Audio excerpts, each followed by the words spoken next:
morning, everyone. How you guys doing? Today is Thursday, August, November 8th. Sorry for that ugly look I just gave you guys. I'm sorry I'm doing a live video, but I am actually driving to my work and I forgot my camera at home. So today I want to talk to you guys about implantation bleeding.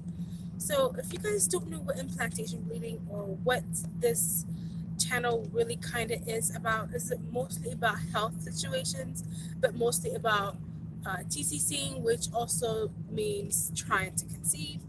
A little background about me: I am 34. I'm 35. I've been trying to have a baby for God knows how long now. It's been a very long time. I been married for 7 years. Been with the same partner. That's my first partner ever. My first boyfriend. We got married 2011. So I was actually trying that like a few months before we got married, and it didn't work out. So basically, almost 8 years.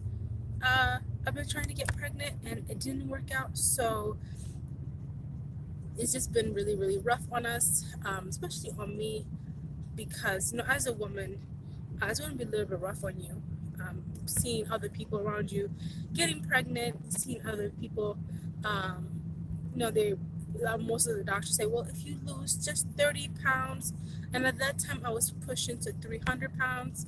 I am about 210 now, so I've lost almost like 85 pounds. So still nothing, and it's just been really hard. So anyways, implantation bleeding is a lot of people a lot of people don't know what implantation bleeding is, because most people actually do not they don't experience implantation bleeding. Implantation bleeding is when the egg actually implants into the uterus, and there is some blood shedding, and that blood shedding comes out as being either dark brown, very light pink. It can last, they say it can last up to 1 to 2 days, very, very, very, very light bleeding, or it could be like one time spotting situation and it can go away. So I've had implantation bleeding before, but I don't know if it was that per se. But it happened once, had cramping, happened once, it went away, and nothing. I never had a false positive. Thankfully, I've never had a miscarriage. Um, Never been pregnant before, so I wouldn't know exactly if it was implantation bleeding or if it was just your body doing what your body does. With that being said, I think it was on the 1st of November, today is the 8th, I had a little bit of cramping, just mild cramping. I had to pee real bad, so I went to the bathroom, I peed, TMI, I wet myself, and I noticed there was, with a clear discharge, I know it's TMI, but if you're here watching this, it's because you're trying to get pregnant. When you're trying to get pregnant, all that TMI stuff goes out the window. So there was a clear it was like mucousy discharge. That happens when you are ovulating. So there was that with some very light pink blood. I'm like, wait, my period's not due for 2 weeks. So I thought maybe I started on my period. So I just put on a pad and I went on with my days. I'm like, well, I guess my period's coming really early this time. That was it. It didn't happen again for today's the 8th. So it didn't happen again. It has not happened yet. Today's the 8th. So I'm thinking, could it be implantation bleeding? I don't want to put myself back on this, am I pregnant scare again, because not scare, but like if you've been trying for over 2 years, then you can understand the stress that comes with trying to get pregnant. You understand the up and down roller coaster of emotions that you have trying to get pregnant. You basically put yourself up in this high of, oh, I am pregnant, and then all of a sudden your menstrual comes, and or you take countless amount of pregnancy tests, or you take countless amount of blood pregnancy tests. When I was on clomiphene, which I'll make a full video, I think I already have. I'm not sure if I did already, but if I didn't, I will make another video on clomiphene. When I was on clomiphene, or it's also called Clomid, which is a fertility drug. When I was on that, I had to take every month. I had to do a blood pregnancy test every single month, and ultrasound every single month. And it's just like, okay, your eggs are developing, they're getting really big, you're doing really good. This is a chance for you to get pregnant. We do everything. We baby dance, all of that stuff is done, but nothing. And it was just like, it was so stressful because you be so hyped up, you feel every single symptom. Sometimes you might have phantom symptoms. Phantom symptoms means symptoms that are, you feel the symptoms that are not there. So if you ever heard of phantom pain is associated with a person that has lost a limb, either the arm or the leg, and the limb that's been lost, they feel pain over there. In their head, they feel like, let's say my hand was cut off, right? Because of medical reasons. My head would think that I'm having pain on my hand, which is called phantom pain. And sometimes you might have phantom symptoms. Basically, you are feeling those symptoms that really are not there because you have completely hyped yourself up of being pregnant. You are so aware of every little symptom. If you are too hungry, you're like, oh, this could be a sign of pregnancy. You went to the bathroom, maybe instead of 2 times, you went to the bathroom 3 times. You're like, oh, that's not a pregnancy. It's because we're so expecting ourselves to be pregnant, where we're going to take every symptom as a positive symptom, and that will make you go right back down to that rabbit hole of feeling depressed and feeling so helpless.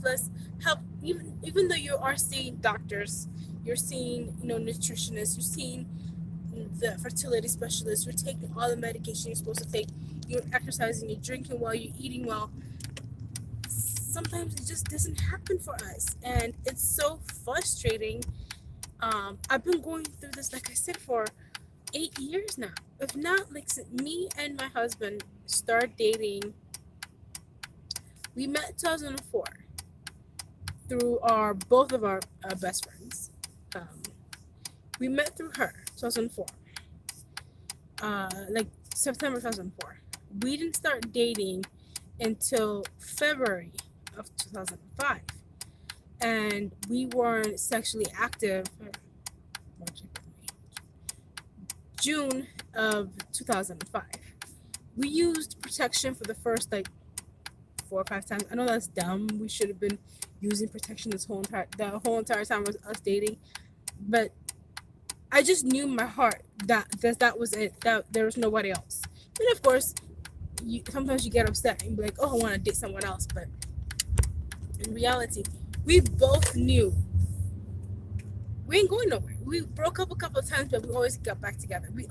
I just knew in my heart this was it, and we've been together since then.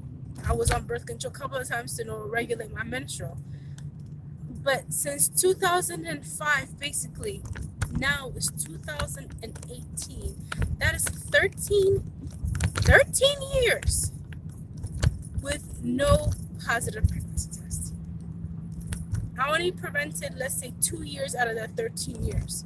So basically 11 years without protection, no positive pregnancy test. And I've done everything that I can think of. Everything that I can think of. I've changed my diet. I have lost weight. I even went ahead and got bariatric surgery to make sure I lose my weight. My husband works out because his sperm count is very low. Even though his sperm count is extremely low, there's still a chance of getting pregnant. At the end of the day, it's God's say. No matter what doctors do, if God wants it to happen, it'll happen. And I'm sorry, I'm looking straight because I'm driving. So the doctor said for him to do heavy weightlifting because it will strengthen by his reproductive area. So they told him that he needs to do heavy weightlifting, and he was doing heavy weightlifting until he injured himself at work. So he did stop for like 6 months. He has to have to recover. He's back to heavy weightlifting. So hopefully, if nothing goes wrong, cross fingers. In the next year or so, I'm hoping and praying that I do get pregnant. I just don't want to put my hopes up again and get crushed. I'm tired of I'm tired of being crushed. And if you are a person that have gone through TTCing, you completely understand what I'm talking about.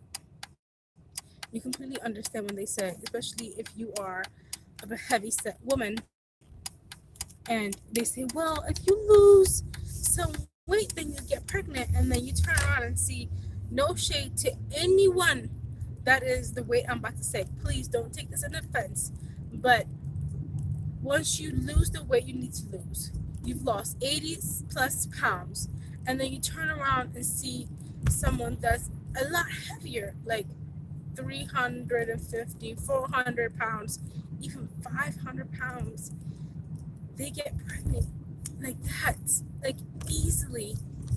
You're saying to yourself, well, why can't I get pregnant? Like, what is so wrong with me that I can't get pregnant? So it kind of affects you with your psyche, but it is what it is. Thank you for listening. I think I just had to let it out of my system. I feel better now. But I will make another video regarding um, implantation bleeding. I don't think I really explained it that well today. I think I just was frustrated at what's going on with my life right now. So, but thank you for watching, and I will make another video probably tomorrow about implantation bleeding, and I'll talk to you guys then. Bye. Love y'all. Make sure to like, subscribe, and share.